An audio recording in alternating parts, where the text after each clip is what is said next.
সুপ্রভাত সকলকে। আশা করি সবাই ভালো আছো। এখানে এই তিন বান্ধবী ঠিক বলা যাবে না, দুজন ভাই বোন আছে। একজনকে বাইরে থেকে এনেছি। এরা একসাথেই সবসময় থাকে, কাউকে একা করে না।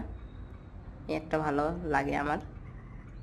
সকাল, দুপুর, সন্ধে মা বাবা আসে আর খাবার দিয়ে যায়। তবুও আমি খাবার দিয়ে থাকি। খাবারের মধ্যে আছে ধান আর ঘাসের বীজ, অন্যদিন চালও দিয়ে থাকি। আজকে বেশ সকাল সকাল ওরা নিজে থেকে এলো খাবার খাওয়ার জন্য। অন্য সময় ডাকতে হয়। ওদের পায়ের ঘুঙুরটা আওয়াজও ভালো লাগে বলে আমি ডেকেও আর করি মাঝে সাঝে। আমার ব্যালকানিতে বারান্দায় গোটায় ঘুরে বেড়ায়, শুনতেও ভালো লাগে। আর এখন অভ্যাস হয়ে গেছে, ডাকলেই আর দৌড়ে চলে আসে।